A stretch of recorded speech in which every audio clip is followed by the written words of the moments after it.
Hey everyone, Dr. Jeff Galini here, and welcome to another episode of Ask the Scientist. This show is about busting myths, bringing you the truth. So I get messages every which way, from email to text to snail mail, still get some letters in the mail, Facebook Messenger, Instagram, Twitter, you name it.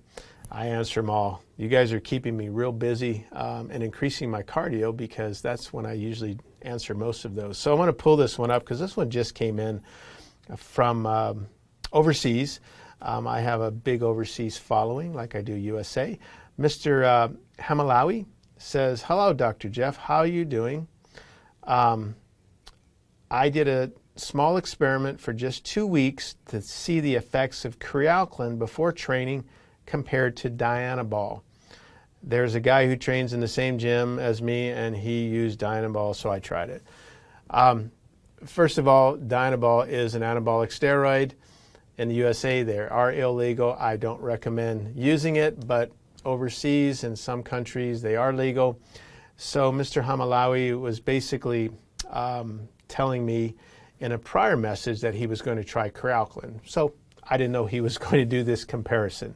Now, Kre-Alkalyn against a drug, we'll see what goes on. So I came back and I said, how did the Kre-Alkalyn work for you? First week, we used 2 caps an hour before training, worked good, but my friend said Dianabol worked better. In the second week, we used 3 caps, and Kre-Alkalyn worked better than Dianabol for performance and focus.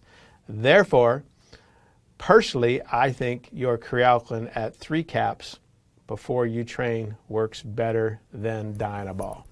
Well, thank you, my friend. I would have never done a clinical trial, Dianabol versus Kre-Alkalyn, but it's interesting, how our bodies work. You need creatine. If you're not familiar with Kre-Alkalyn, it's the world's only stable creatine, patented, clinically proven. Without it, you cease to exist. Your body, you die. It's so important that your body has to produce it. But as an athlete or an active person or a busy mom, you're asking more from your body, and you need to get in creatine from external sources. Now, you do get it from meats, but the way we cook most of our meats, we destroy a lot of that creatine. We convert a lot of it to creatinine. I have a book out there called The Dangers of Creatinine that tells you all about it. So using Kre-Alkalyn in a capsule, like Mr. Hamalawi did, you're going to increase your performance. And according to him and his friend, it worked better than drugs. So thank you for sharing that with us. And if you haven't added Kre-Alkalyn to your regimen, I would highly recommend it. Unbelievable. That's all I can say. All right, everybody, take care. God bless. And again, thank you, everybody, for sharing stories, asking questions, giving me comments. I do appreciate it.